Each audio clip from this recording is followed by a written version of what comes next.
Sejam todos muito bem-vindos a mais uma edição do nosso programa Conexões Raras. Em nome da Associação Brasileira de Doenças Genéticas, estamos aqui para mais um episódio fantástico. O programa Conexões Raras visa ampliar o acesso à informação e fortalecer a rede de apoio à causa das doenças raras no Brasil, promovendo ações no ambiente digital para levar conhecimento, apoio aos pacientes e incentivar pesquisas que melhorem o tratamento dessas condições. A gente está realizando esse programa graças aos nossos apoiadores sociais, que é a Naila, a Takeda, a PTC Terapêuticas e a nossa parceira Fedran. Sem eles, a gente não estaria transmitindo aqui. Mas também nós queremos agradecer a você que nos acompanha tanto pelo YouTube, como pelo Spotify, como todas as nossas redes sociais. Eu já convido você a curtir, a compartilhar, a estar divulgando cada vez mais esse episódio do Conexões Raras, porque quanto mais a gente divulga, quanto mais a gente compartilha, quanto mais a gente leva a causa dos diagnósticos raros, mais qualidade de vida nós promovemos para as pessoas e as famílias nessa condição. Eu quero dizer que eu, Lindenberg Salmito, sou apresentador mais uma vez desse episódio e eu sou diretor da Associação Cearense de Distrofias Musculares. Também sou casado com uma mulher que tem uma doença rara e tenho também um filho com uma doença rara. Também sou defensor incansável dos pacientes e sua família. Nós estamos aqui nessa causa justamente para promover e trazer, como nós falamos anteriormente, qualidade de vida. Hoje, aqui, nesse programa especial, vamos falar sobre uma doença rara que afeta muitas famílias. Eu estou falando da fibrose cística. Ela também é conhecida como a doença do beijo salgado. Os sintomas incluem tosse crônica, suor salgado, infecções pulmonares frequentes.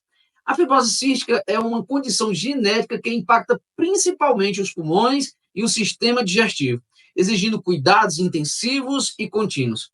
No dia 8 de setembro, comemoramos o Dia Mundial da Fibrose Cística, uma data para conscientizar a população sobre a importância do diagnóstico precoce e do tratamento adequado. A gente vai receber aqui uma pessoa super especial que vai trazer um conhecimento sobre nós, onde vamos aprender mais sobre esse diagnóstico. Eu estou falando da nossa amiga Diana Barbosa. Ela é uma mãe dedicada de 2 filhos, do Luiz Gustavo, de 11 anos, que foi diagnosticado com fibrose cística, e também do Pedro, com 17 anos. Natural de Canidé, mudou-se para Fortaleza aos 13 anos, onde atualmente reside. Ela é empreendedora, comanda uma loja virtual, uma loja que, deixa eu ver se eu sei falar direitinho esse nome da loja, é Ressalte Feminino. Ela atua nessa área de uma forma fantástica. E está cursando também de serviço social. Você já viu aí que a nossa entrevistada de hoje ela tem uma bagagem muito grande.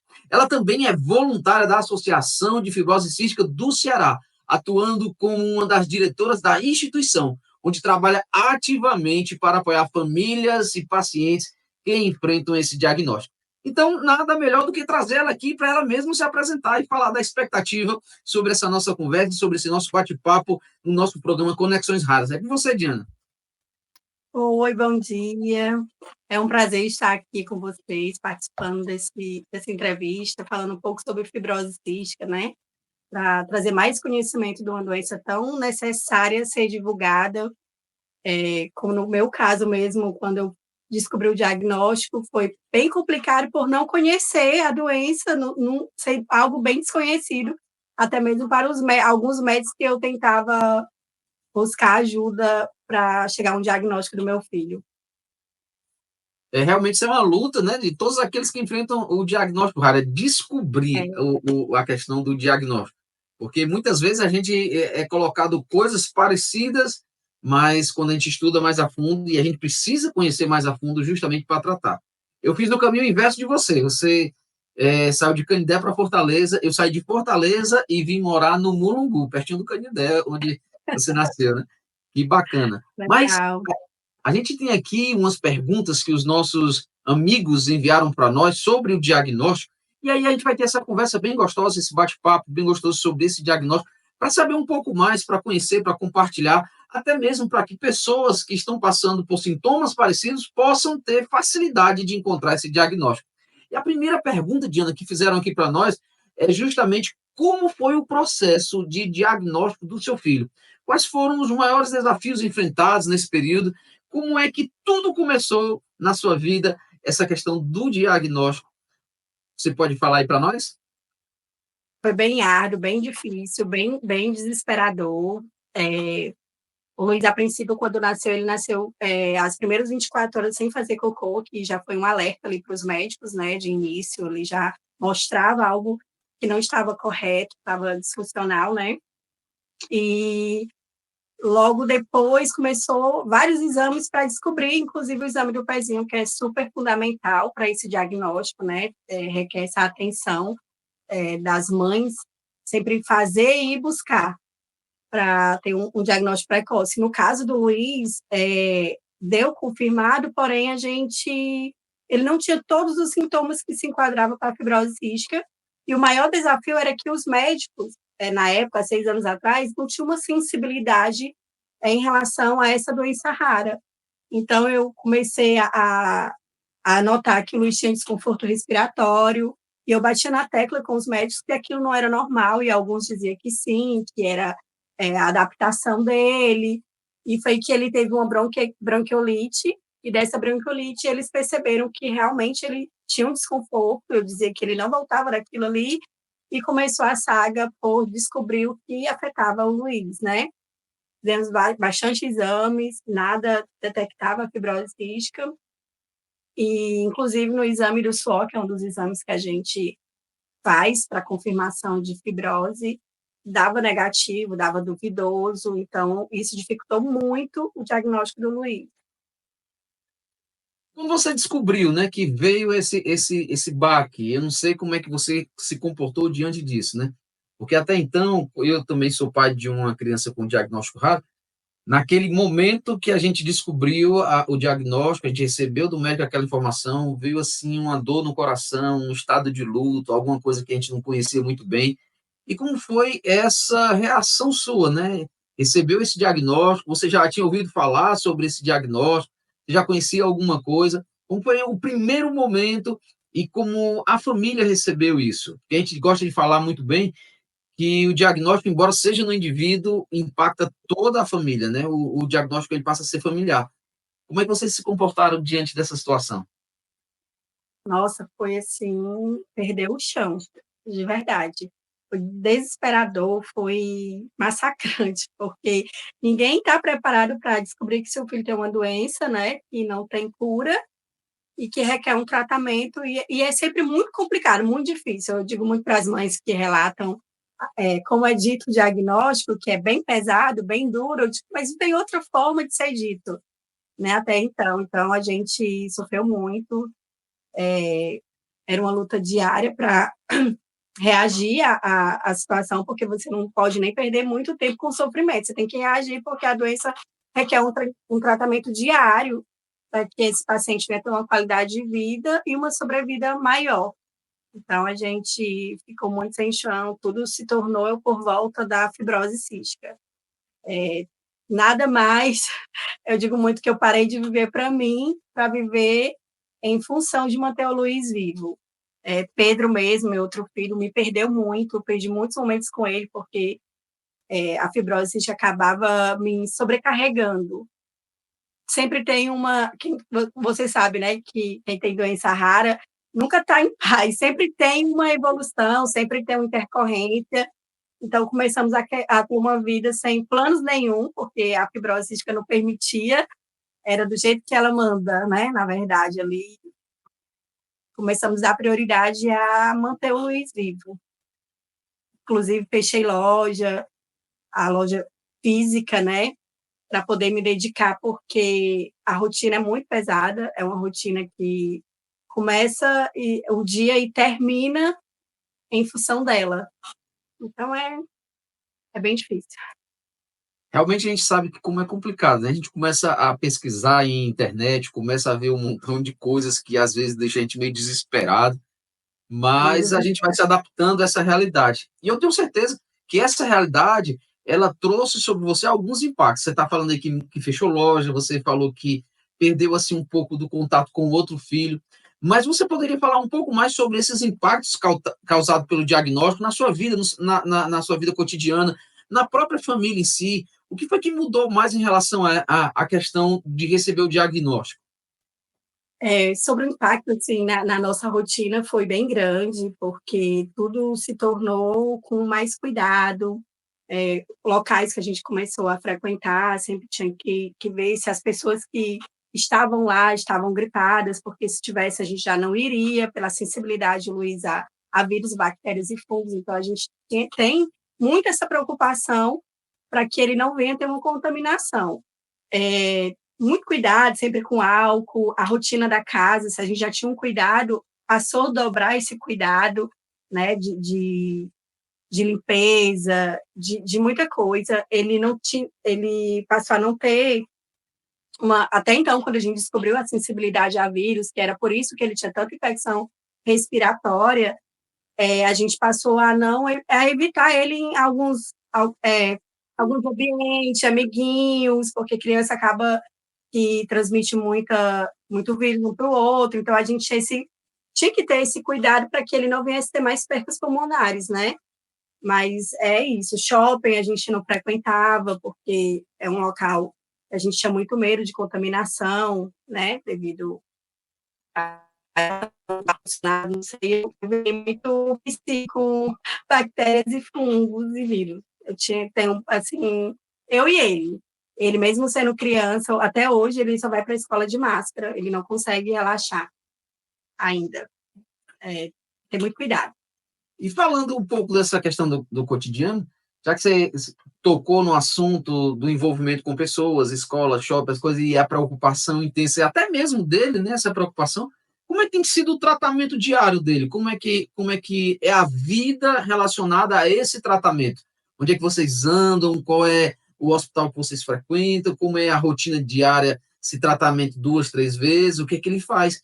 Conta aí pra gente, porque as pessoas, elas tanto nos escutando pelo Spotify, como estão nos assistindo pelo YouTube, elas precisam entender como é a rotina, né? Até porque tem pessoas que estão conhecendo esse diagnóstico agora, talvez tem pessoas que estão investigando esse diagnóstico, eles precisam entender um pouquinho isso. Então, como é o tratamento diário na vida do seu filho?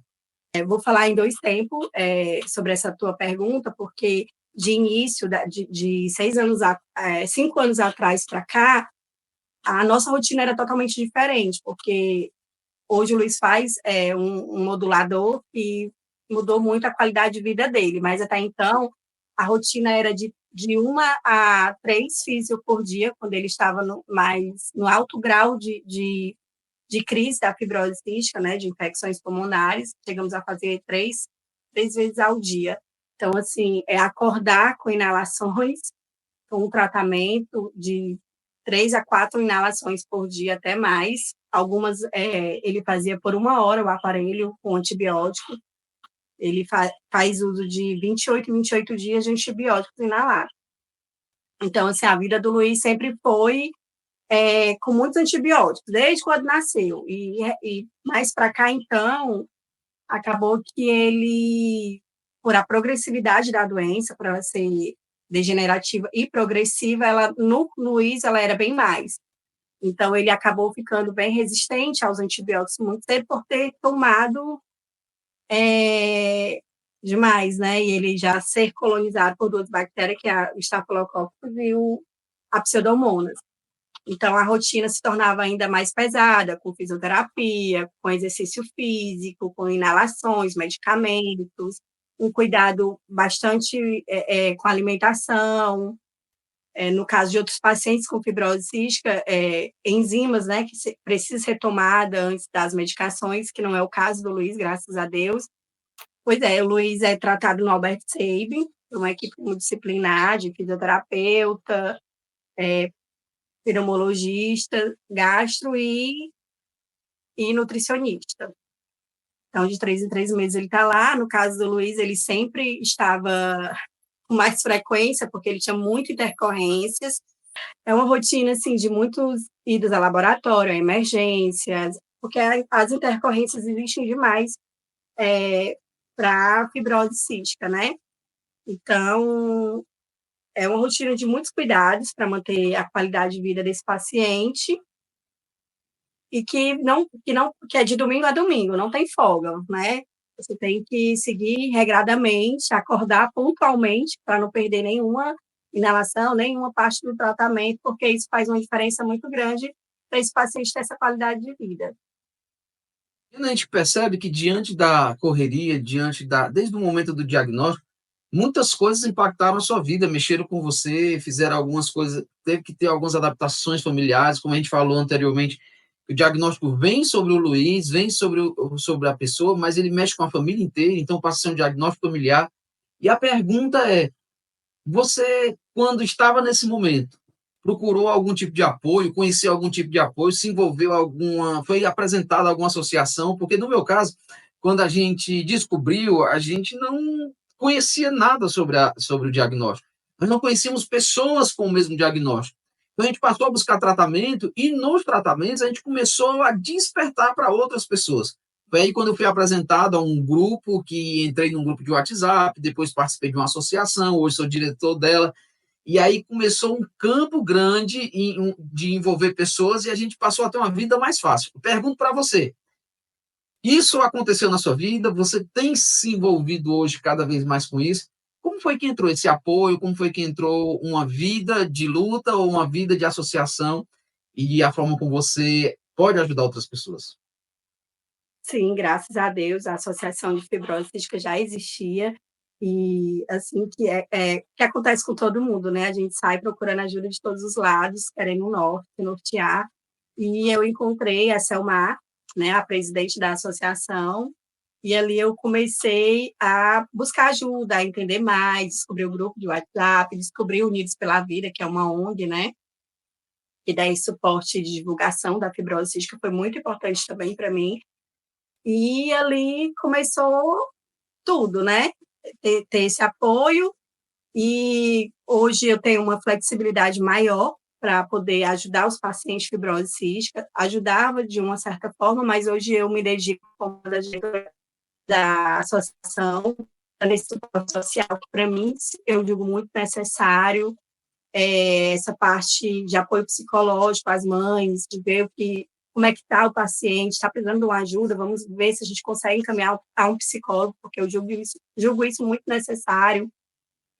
Sobre a parte da adesão ao tratamento, eu sempre segui muito à risca tudo, né? Tanto que a médica dizia, você faz tudo direitinho, porque o Luiz, ele sempre foi muito progressiva a doença dele, e não parecia que eu fazia tão bem tudo, e de verdade eu sempre fui muito cri-cri. E eu vejo o quanto isso é importante e eu me importo muito em relação aos pacientes, essa parte. Então, eu busco fazer um mapeamento junto à associação dessas mães, desses pacientes, ver o que está dificultando a aderência ao tratamento, ver o que a gente pode ajudar ali para facilitar que esse paciente tenha uma qualidade de vida como eu luto para que o Luiz tenha. Você tocou num assunto aí, a questão emocional, né? A questão psicológica. Geralmente, a nossa cabeça, quando a gente recebe esse diagnóstico, ou quando vive, né, com essa rotina de controle, essa rotina de pressão, essa rotina de estar sempre em volta de situações difíceis, como é que vocês lidaram, como é que você lidou com isso, né? Como é que você e o Luiz, há uma busca nesse aspecto emocional, tanto para você, tanto para ele, tanto para a família, como é que vocês propõem isso, ou como é que vocês superam isso, como vocês buscam uma ajuda em relação a vocês, porque eu vi que você ajuda os outros, eu vi que você fortalece os outros, você está dentro da área do serviço social, e o serviço social às vezes entra nessa área também, mas vocês, para que entenda, para que as pessoas foram aqui, que estão nos assistindo, possam compreender como é o amparo e o socorro emocional de vocês, família. É bom muito falar sobre esse assunto, né? Até tenho batido muito nessa tecla, porque em relação ao Luiz Gustavo, eu sempre tive muito essa preocupação, sempre procurei fazer com que ele tivesse um acompanhamento precoce, já preventivo com o psicólogo, para ele ter uma facilidade de falar das emoções dele, das dificuldades dele, para facilitar a adesão dele ao tratamento, a compreensão de tudo que ele vivia. Mas e sempre fui muito aberta com ele, eu sempre procurei conversar abertamente com a linguagem que ele pudesse entender sobre a doença, nunca escondendo muito dele sobre a progressividade, para ele entender a importância daquela rotina que ele não foi feito para ter, mas ele precisava seguir, né? uma rotina super chata, porque ninguém quer passar o dia ali vivendo para um tratamento, porque é muita rotina de quem tem fibrose cística. Mas, para a mãe, gente do céu, é muito louco isso, porque parece que a gente não se sente digna de se cuidar, a gente se esquece, tudo é o nosso filho, é sobre ele. Eu me questionei muito esses dias agora, porque eu descobri uma doença autoimune que eu acabei desenvolvendo por viver muita pressão, muita montanha-russa da fibrose cística, essa loucura de intercorrência, o risco de perder o Luiz.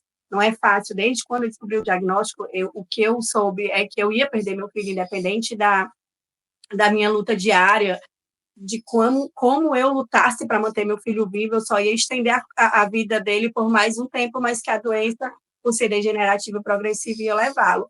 Então, assim, é muito difícil para a gente lidar com isso. E a nossa rotina, por ser muito pesada, acaba que não nos permite nos cuidar, né? Eu digo muito que ninguém cuida do cuidador, nem nós mesmos. A gente diz muito que se ama, eu falo muito do amor próprio, mas quando se trata de ter um filho que não pediu para nascer com uma doença tão cruel, como essas doenças raras costumam ser, você acaba achando que não é nem digna de tirar um tempo, abdicar de alguma coisa, delegar alguma coisa para o seu filho, do seu filho, para você ter um tempo para você.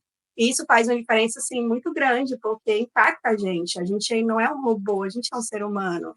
E você acaba, uma hora ou outra, a conta chega e você sofre danos, né, no seu organismo, como eu descobri agora recente, né, dessa doença autoimune.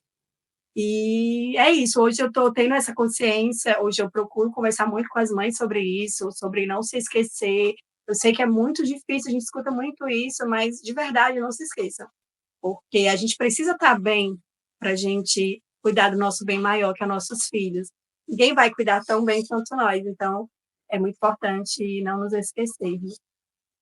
É interessante mesmo que você está falando de se cuidar, né?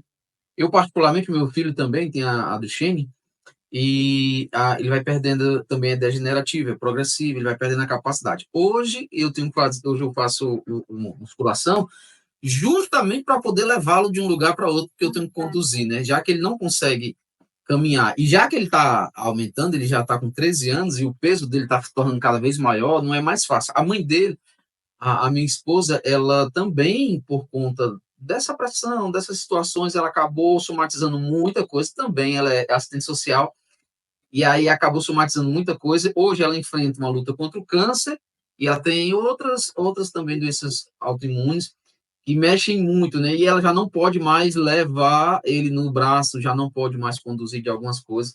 E aí é assim que a gente vai trabalhando. Mas automaticamente a gente também vai vivendo a vida percebendo que dá para ser feliz pós-diagnóstico, né? A gente vai vivendo um dia de cada vez e vendo o quão maravilhoso a gente pode intensificar. Como você falou assim, os médicos, as pessoas dizem que eles vão morrer e tal, aquela coisa toda, mas eu vejo muito cuidador indo primeiro, justamente por não se cuidar. Eu vejo muitas pessoas que eram para estar cuidando e por não cuidar de si, o médico deu uma vez um conselho para a gente assim: vocês vão cuidar da doença ou vão cuidar do filho de vocês? Então, às vezes, as pessoas se concentram tanto na doença que esquece que pode ter uma felicidade junto aos filhos. E já que a gente tocou nesse assunto, né, a gente vai falar um pouquinho da vida do Luiz relacionada à escola. Você falou que ele tem já uma preparação, usa máscara, faz algumas coisas assim para se adaptar à escola. Como é que é essa rotina escolar dele, né? Já que ele não frequenta muitos ambientes relacionados a essa preocupação com a questão da imunidade, como é que ele se comporta? Como é que essa vida escolar, como é que você conseguiu adaptar o corpo ali dos professores, trazer para você justamente uma parceria diante desse diagnóstico? Pois é, para ser bem sincera, o Luiz começou a estudar um ano letivo correto, de ir todos os dias para a escola esse ano. Mas até então, eu tentava, colocava ele na escola, mas ele ia 3 dias, o quarto ele estava doente, então não ia mais. Passava 15 dias no tratamento com antibiótico para conseguir novamente. Acabou que a gente decidiu para preservar o pulmão, porque ele teve uma perca muito grande, né, com 9 anos, com 22% de função pulmonar. A gente decidiu, chegou ao consenso com os médicos, de prevenir esse pulmão, cuidar desse pulmão. Depois a gente vê o intelectual, a escola. Mas aí o que eu fiz? Eu deixava matriculado na escola, por causa do abandono intelectual, que a gente não pode, né? Tem essa preocupação também. Então, eu coloquei na escola e eu sempre tive, assim, graças a Deus, uma boa ligação e compreensão dos professores, diretores da escola. Eu buscava as tarefas do Luiz, ele fazia em casa, e na época de prova, eu agendava com a escola e levava só para fazer a prova ali, ele e o orientador em um canto reservado, por causa dessa facilidade que ele tinha de adoecer frequentando a escola, devido às criancinhas acabarem tendo essas gripes e transmitindo com mais facilidade. Então, alguns professores vinham fazer a prova em casa também, já por fim, fazia assim de boa vontade, aplicava a prova dele aqui em casa, e ele nunca reprovou de ano, a gente pagava o professor em casa para dar esse suporte, né, dar as aulas dele, e assim o Luiz está no 5º ano, graças a Deus, e frequentando a escola hoje com todo cuidado, toda consciência, vai de álcool, cuidado de alguém tossir, ficar próximo, ele tem uma consciência muito grande em relação a se cuidar. A gente percebe que, diante da sua história, já se adaptou a algumas realidades, as coisas já começaram a melhorar, já começou a encontrar uns escapes. Como é que vocês fazem no dia a dia para se divertir? Como é que vocês fazem no dia a dia para trazer um pouco o esquecimento dessa vida de tratamento? Pronto.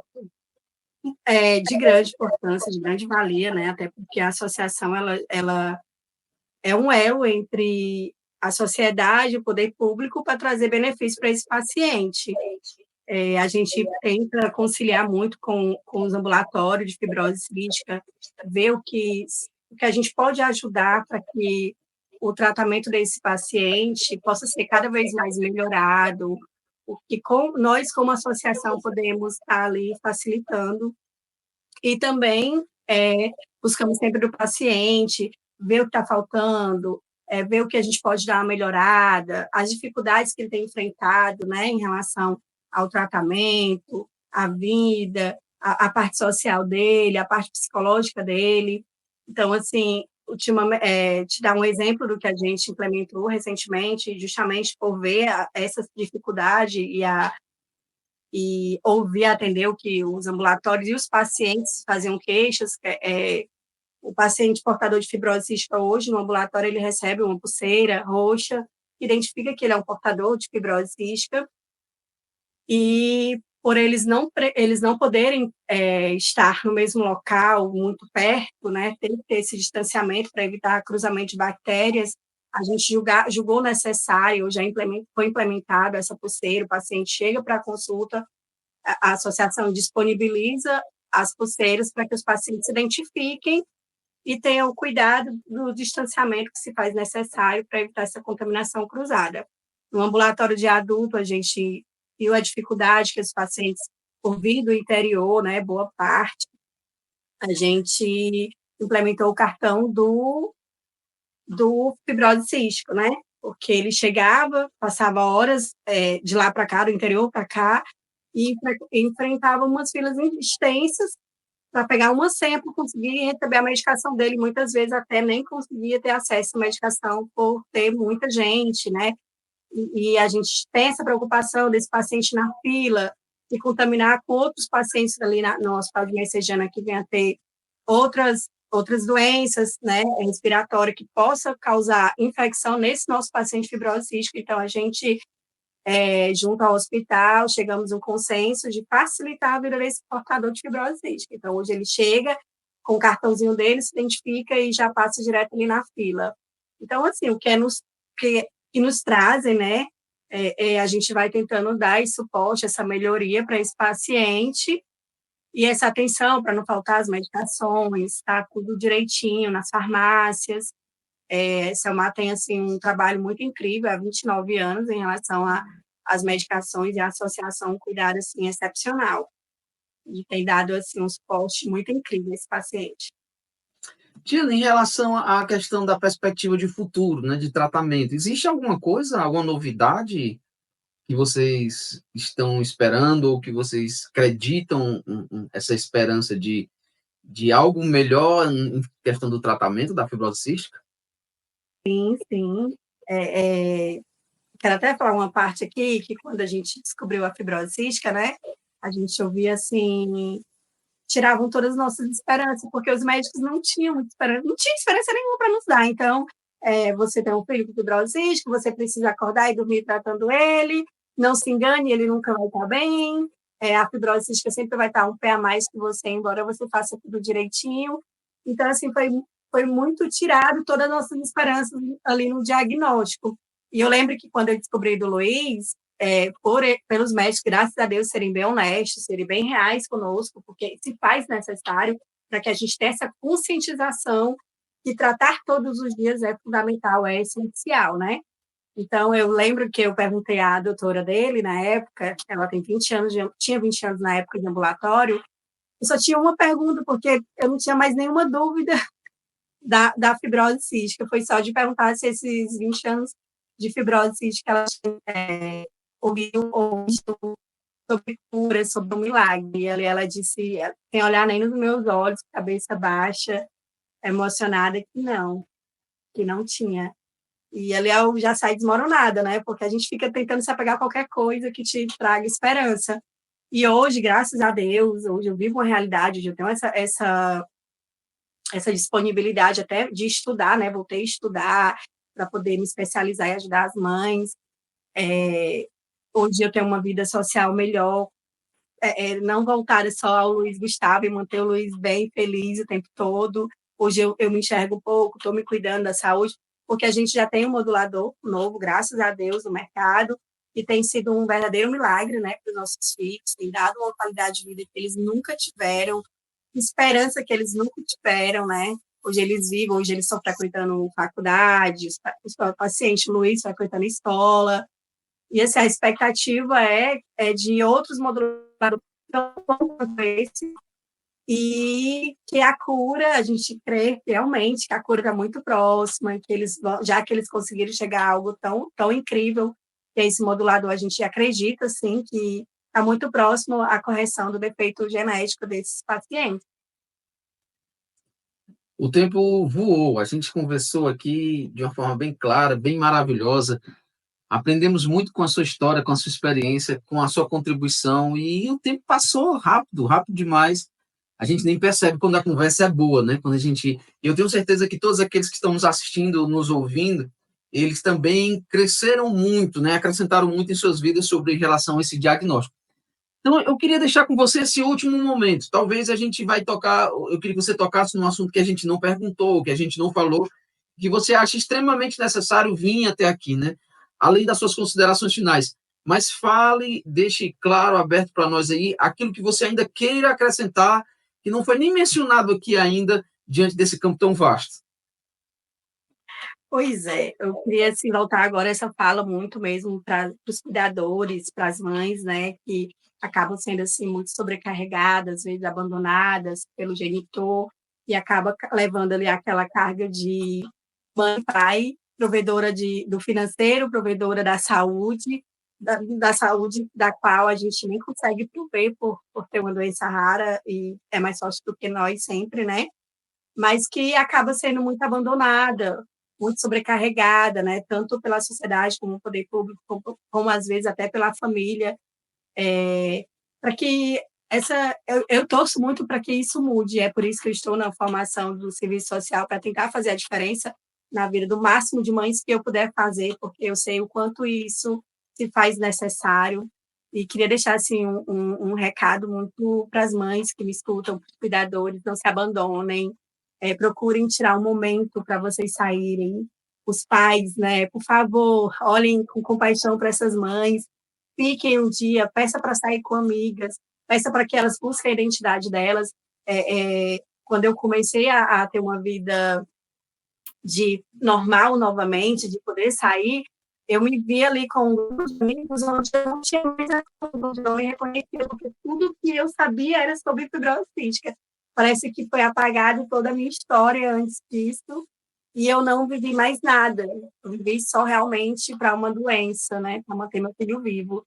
Então, eu sempre desejo muito que sejam implementadas algumas coisas diferentes para essas mães, que elas sejam enxergadas como um serviço domiciliar, de serviço social, amparo psicológico, né? Essas mães indo na casa delas, agentes de saúde possam identificar, né? Fazer esse serviço de identificação e ali ver o que aquela mãe tanto necessita para que a qualidade dela também seja boa, porque para ela ter, sendo facilitado, vai ser facilitado para o paciente que necessita tanto que o psicológico, que a parte provedora financeira esteja bem também. Então, assim, seja uma capacitação, alguma forma que seja captada ali pelo serviço social domiciliar domiciliar, para que essa mãe seja amparada, não se sinta só, né? Isso se faz muito necessário. Aproveitando esse momento que a gente está encerrando, você queria deixar com a gente as redes sociais, tanto da associação como sua, se alguém quiser um contato maior, aprender alguma coisa a mais, uma forma de procurar ajuda também. Você pode deixar para nós aí as redes sociais? Sim, a da associação é Fibrose Cística Ceará, né? Lá você tiver alguma dúvida, você pode contactar ali com a gente, tem um link na bio, tem também um vídeo institucional da associação que mostra muito sobre o nosso trabalho, e o meu é Diana Barbosa _23, que é o meu pessoal, onde você acompanha um pouco ali da minha vida, da rotina com o Luiz. E tem o do Luiz também, que é Luiz Gustavo Barbosa 06, e também eu posto bastante coisa, um pouco da nossa luta, né, das nossas vitórias ali em relação à fibrose cística, e eu tento mostrar muito assim, uma rotina mais saudável possível para que você veja que dá para viver com fibrose cística ou qualquer outra doença sendo feliz também. Muito obrigado, Diana, pela sua participação no nosso episódio de Conexões Raras, que nos ajudou muito, nos esclareceu muito sobre essa questão do diagnóstico de fibrose cística. A gente aprendeu aqui, acrescentou, todos aqueles que estão nos acompanhando aqui, de alguma forma, vão compreender, vão ajudar alguém quando tiver algum sintoma parecido, alguma coisa que está investigando. Pode ter certeza que a sua contribuição nos ajudou e nos fortaleceu muito. A sua história de vida também nos deixou cada vez mais admirados por pessoas como você, como mães, como que resolvem mudar a história e contribuir para aqueles que precisam também, né? Muito obrigado mesmo pela sua participação. Também queremos agradecer a você que está aqui conosco, acompanhando esse episódio, assistindo, comentando, e eu peço para você, curta, compartilhe, mostre às outras pessoas, porque nós precisamos divulgar, nós precisamos ampliar o conhecimento em cada diagnóstico. Você tem visto nos nossos programas que todos os episódios a gente traz um diagnóstico diferente, entrevistando pacientes, entrevistando familiares, entrevistando profissionais da saúde e de outras áreas também, justamente para quê? Para que as pessoas com diagnóstico raro tenham qualidade de vida. Agradecemos também a todos aqui que colaboram, né? Os nossos apoiadores sociais, a Unaila, a Takeda, a PTC Terapêutica e a Fedran. Eles têm nos apoiado para que cada episódio chegue até você de uma forma maravilhosa e assim a gente venha conhecer o universo dos raros. Eu te peço mais uma vez, não esquece de seguir as nossas plataformas, tanto no YouTube como no Instagram. Você vai lá no Instagram, ACDG Brasil, vai lá, nos segue, porque a gente está aqui justamente querendo propagar esse conhecimento. Se você conhece alguém ou que tem algum diagnóstico raro, também procure ajudar. Aproveita esse momento, aproveita esse instante no lugar de colocar o fardo que ela já carrega ou o peso, tenta ajudar, dá uma forma de ajuda, porque assim você vai facilitar a vida de muita gente. Muito obrigado a todos vocês mais uma vez. E quem sabe, no próximo episódio nós estaremos tratando aqui de um diagnóstico que você conhece muito bem, um diagnóstico que já está envolvido. Nos procure de alguma forma, nos procure nas nossas redes sociais e nos traga sugestões para a gente trazer aqui, falar um pouco sobre o diagnóstico que você quer assistir ou escutar. Um grande abraço a todos e até o nosso próximo episódio do nosso programa Conexões Raras.